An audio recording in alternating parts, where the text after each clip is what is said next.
Oi, professor, tudo bem? Tudo bem? Nós estamos preparando um material sobre cores. Nós vamos estudar os processos que levam à formação das cores e como nós a percebemos. Uma das coisas que já sabemos é que a cor branca pode ser decomposta em várias cores. Quando ela passa por um prisma, por exemplo. Você poderia nos explicar melhor o que ocorre? Certo, Paulo.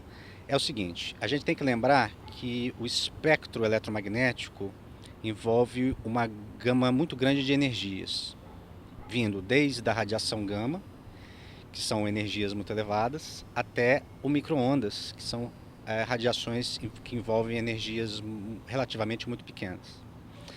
A parte do espectro que a gente enxerga é uma parte muito pequenininha chamada visível.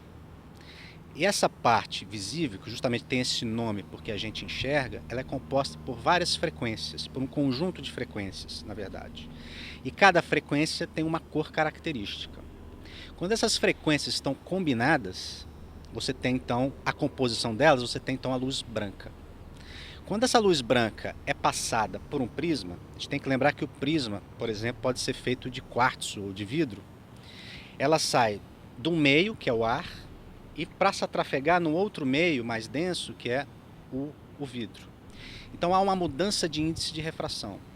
Então essas radiações sofrem um fenômeno chamado de refração, então elas vão sofrer um deslocamento angular.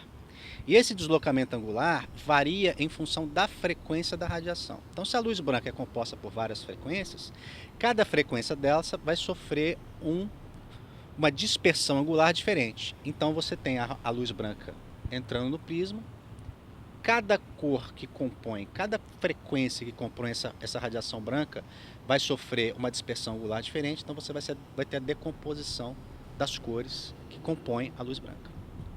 Certo. Nós observamos também que quando estamos cozinhando e a água derrama pela panela, a chama do fogão, que é azul, fica amarela. O que ocorreu?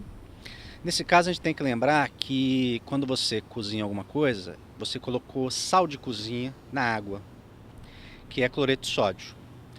O cloreto de sódio, quando a água respinga na chama do fogo, o cloreto de sódio entra em contato com essa chama, ganha energia e o sódio vai para um estado excitado, uma coisa que a gente chama de estado excitado. Isso é um elétron do sódio, o elétron mais externo do sódio, vai para um orbital de maior energia e o sódio como um todo vai para o estado excitado.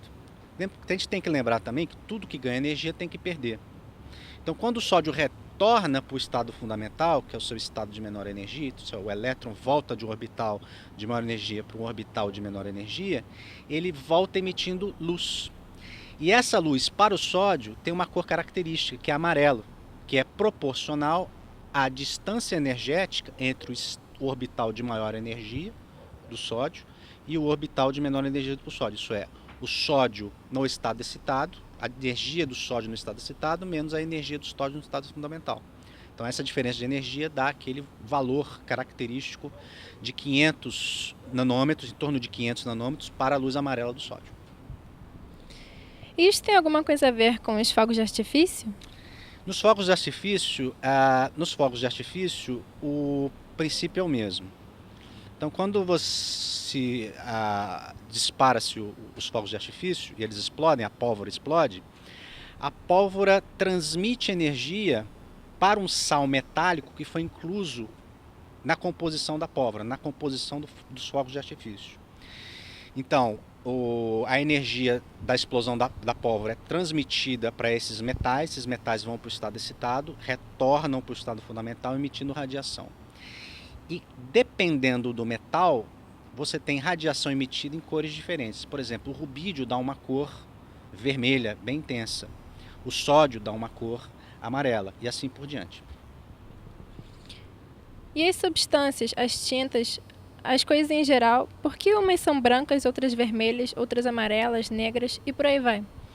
Nesse caso a gente tem que pensar no seguinte, como é que a gente enxerga? A gente enxerga da seguinte maneira, a luz bate no objeto, a luz branca bate no objeto e ela reflete para os nossos olhos. Então a gente enxerga o objeto. Se esse objeto interage com a radiação, absorvendo alguns comprimentos de onda, o que a gente vai enxergar é o conjunto de frequências que não foram absorvidas pelo objeto. E dependendo das frequências que foram absorvidas, você tem formação de cores. Então o que você enxerga é a parte do espectro visível que não foi absorvida pelo objeto. É aquela parte da radiação que foi refletida para o seu olho. Se você está enxergando um objeto branco, é porque todas as cores foram refletidas para o seu olho. Nenhuma das cores na região do visível foi absorvida.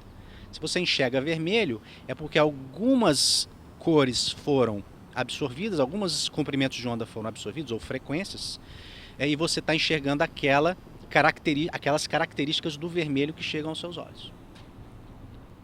Professor, você gostaria de falar mais alguma coisa importante sobre o nosso tema que ficou de repente faltando? Uma coisa interessante, a gente tem que lembrar o seguinte, com relação à absorção, radiação, o Sol emite uma ampla faixa do espectro eletromagnético. Parte dessa radiação é filtrada na atmosfera. O ozônio é parte desses elementos filtrantes, desse material que filtra a radiação que chega até nós. Então, grande parte da radiação ultravioleta, que tem alta energia, é filtrada nesse processo. Alguma radiação ultravioleta chega até nós.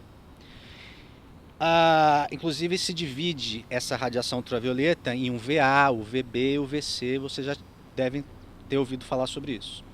Agora a gente tem que lembrar que a radiação ultravioleta, ela tem alta energia, ela pode ser danosa. Então, por exemplo,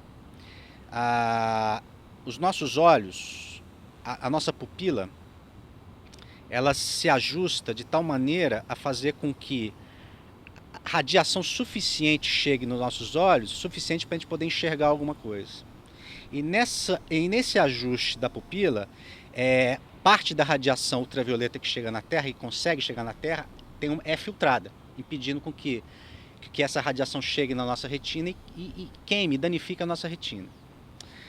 Quando a gente compra óculos escuros não certificados, isso é, óculos escuros apenas escurecem a região do espectro do visível, ele não está garantindo que ele está filtrando radiação ultravioleta.